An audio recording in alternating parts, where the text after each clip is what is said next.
With a blockage of veins from the head, why don't we see people with MS with purple lips, red faces, bloodshot eyes, some of the more basic and seemingly obvious side effects of a restricted blood flow?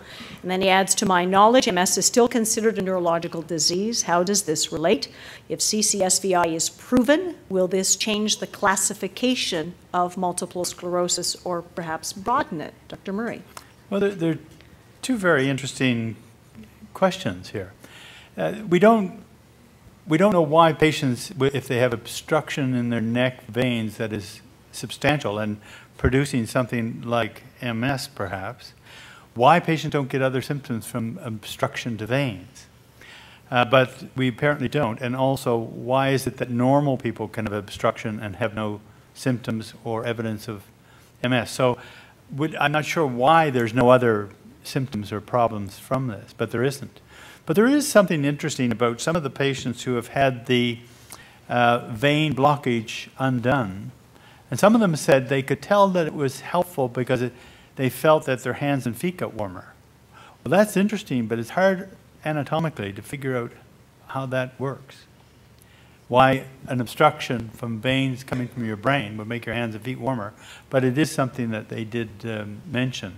About MS being a neurological disease. MS is a neurological disease. No matter what they find out about its causation or whatever, it'll still be classified as a neurological disease. But the interesting aspect of that question, I think, is about the changing frame about how we think about MS. Over the years, our understanding of MS has changed and increased as time has gone on. You used to hear, for instance, that it was a demyelinating disease. Well, we now know that that's a very limited concept.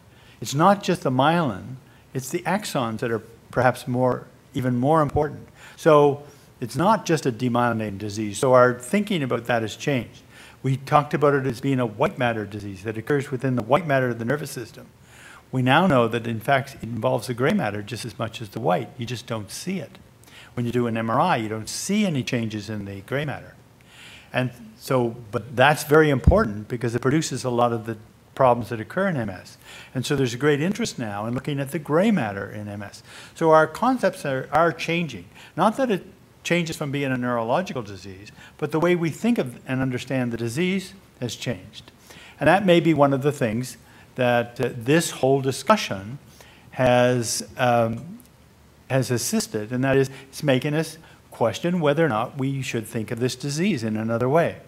We know we don't understand MS entirely, and we do enjoy seeing new ideas and new concepts that may change our thinking, and that may lead to better answers. But we still have to, every hypothesis has to be tested, and that's the nature of science. Make a hypothesis, develop a way of examining and experimenting and finding the answer. The hypothesis isn't the answer. It is a possible answer. There are ways to find the answers. George, the question is concerning, it is directed at Eve of the MS Society, concerning Dr. Zambonis' first publications, which came out in 2007, and the MS response, the MS Society's response at that time concerning CCSVI, and then also regarding the second part of the question, regarding the $200,000 project going towards CCSVI research right now. Who determines exactly what the criteria are for that research? Eve?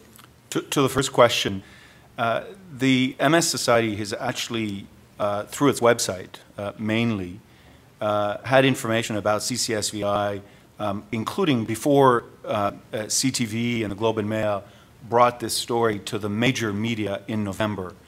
In October, through our medical update memos, we provided a summary of Professor Zambonis' papers. You can find the medical update memos on our website. They're not on the front page, but there is a collection of them, and they are, in fact, short summaries of what's happening in the academic publications about MS research. And they're very interesting, and they cover a broad range, obviously, of different pathways to discovery in MS.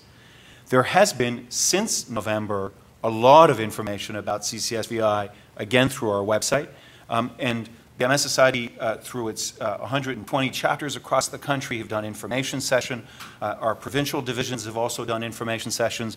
And the web has provided links to media stories, links to other resources about CCSVI, where we've sought permission from colleagues, whether in hospitals or in the research world, to make available through our gateway, and then information that is developed by the MS Society itself.